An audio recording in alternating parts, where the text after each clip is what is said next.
ବାହା ହେଲେ କି ଭୂମିକା ଦାସ ଦର୍ଶକ ବନ୍ଧୁ ଲୁଚି ଲୁଚି ଭୂମିକା ଦାସ ବିବାହ ବନ୍ଧନରେ ବାନ୍ଧି ହୋଇଛନ୍ତି। ବିବାହିତର କିଛି ଫଟୋ ଭିଡ଼ିଓ ବର୍ତ୍ତମାନ ସମୟରେ ସୋସିଆଲ ମିଡ଼ିଆରେ ବେଶ ଭାଇରାଲ ହେଉଛି।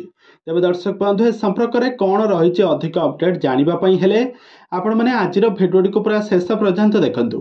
ଦର୍ଶକ ବନ୍ଧୁ ଆପଣମାନେ ଭୂମିକା ଦାସକୁ ବେଶ ଭଲ ଭାବରେ ଜାଣିଥିବେ। ଭୂମିକା ହେଉଛନ୍ତି ଚାଇଲ୍ଡ ଆକ୍ଟ୍ରେସ୍ ଭାବେ ବହୁତ ସାରା ଓଡ଼ିଆ ସିନେମାରେ ଅଭିନୟ କରି ବେଶ ଲୋକପ୍ରିୟତା ହାସଲ କରିଥିଲେ। ତ ବର୍ତ୍ତମାନ ସମୟରେ ବହୁତ ସାରା ଓଡ଼ିଆ ସିନେମାରେ ଲିଡ୍ ହିରୋଇନ୍ ଭାବରେ ଅଭିନୟ କରୁଛନ୍ତି।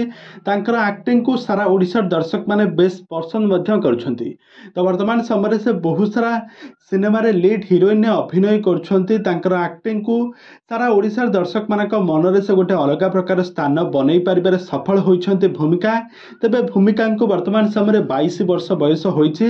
ସେ ଅଭିନୟ କରିବା ସହିତ ବହୁତ ସାରା ସେ ମଧ୍ୟ ପାଠ ପଢ଼ୁଛନ୍ତି। ସେ ଡକ୍ଟରୀ ପାଠ ପଢ଼ୁଛନ୍ତି, ଡେଣ୍ଟାଲ ଡକ୍ଟର ହେଉଛନ୍ତି।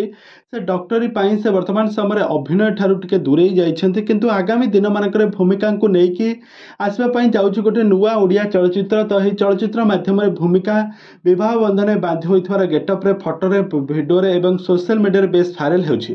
ତେବେ ଦର୍ଶକ ବନ୍ଧୁ ଆପଣମାନଙ୍କୁ ଭୂମିକା ଦାସ କେମିତି ଲାଗନ୍ତି ଆଉ ତାଙ୍କର ଆକ୍ଟିଂ ଆପଣମାନଙ୍କୁ କେମିତି ଲାଗେ ଆମକୁ ନିହାତି ଭାବେ କମେଣ୍ଟ ବକ୍ସରେ କମେଣ୍ଟ କରନ୍ତୁ।